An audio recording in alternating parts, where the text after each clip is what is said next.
I want to take folks back to the broadband connectivity grant that we announced on July the 28th. This was $50 million of CARES Act funding that we were making available to schools and their students to supply or meet the urgent need that they had for high-speed internet so they could continue their education during the pandemic. Today, we are making the awards of those grants. We'll be informing 951 schools, school facilities that their grant requests have been approved. And this will go towards hotspots and internet enabled devices for broadband connectivity. We had $83 million in requests for the $50 million that we had. And so the way we handled this is that for the smaller requests under $20,000, they will get the entire requested amount for those who qualify.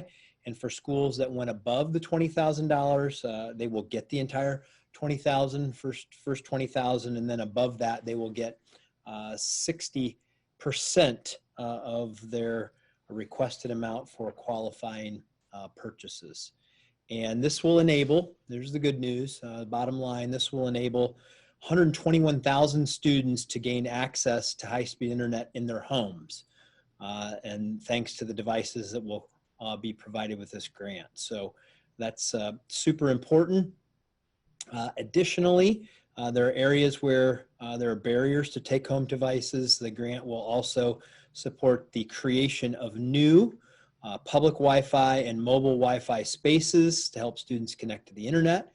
And this will enable up to 645,000 students in schools that are increasing their public Wi-Fi or mobile use Wi-Fi. These students will have places to go. The bottom line is to connect to the internet if they don't have access to it in their homes. And by the end of the week, all the schools will receive the notifications of this, and they can begin to purchase the items that they need. So good news for hundreds of thousands of students who needed improved access to the internet. We're getting that out to them this week. Another broadband, if you go back to the telehealth pilot project, we actually announced this in March. I remember it distinctly because it was the first day that we had our first case of COVID-19 that we reported. As you recall, Governor, you and I announced this telehealth pilot project with the Switzerland of Ohio School District, which is in Monroe County. I know both of us have been there. It's a very rural part of the state down in Southeast Ohio. Switzerland of Ohio was chosen because of that fact.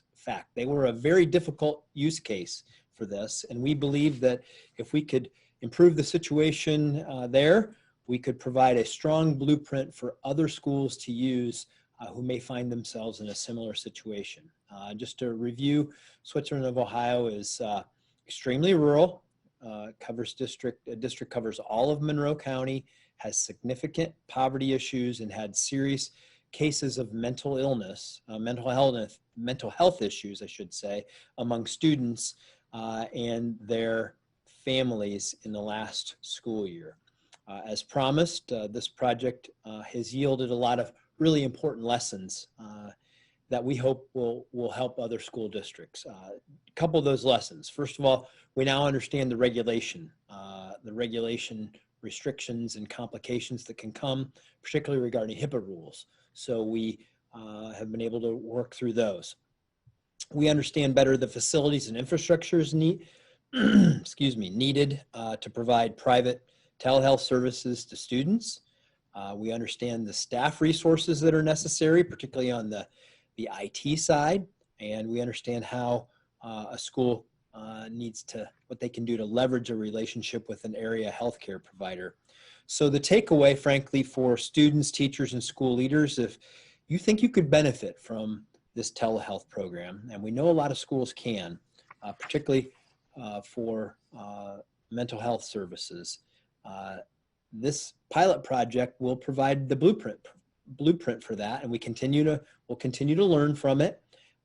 You can find the blueprint at innovate.ohio.gov/broadband.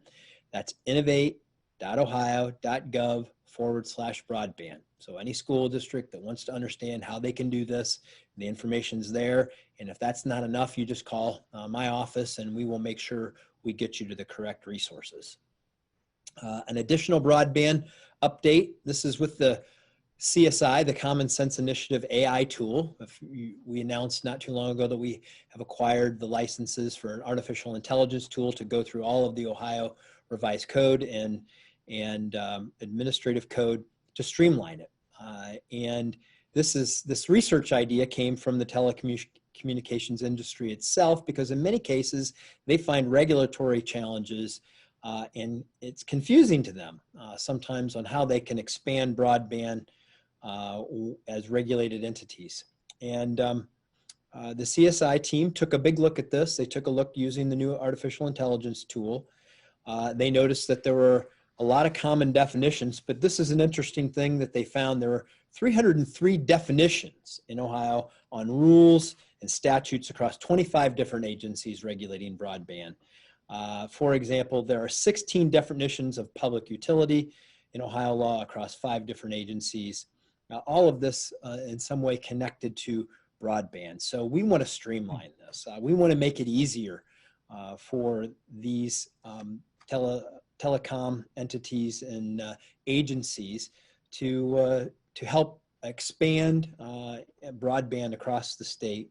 And this is one regulatory reform we can do to help with that. To put this in perspective, what the new AI tool does for us, it literally would have taken a team of people a month in their subject areas to get this done. The AI tool took it on in 2 days. And now we're going to get those subject matter experts to work with us on getting this streamlined. So it's just, these are the ways we're trying to use technology to innovate and make it easier to provide the services in the private sector to the public that needs it.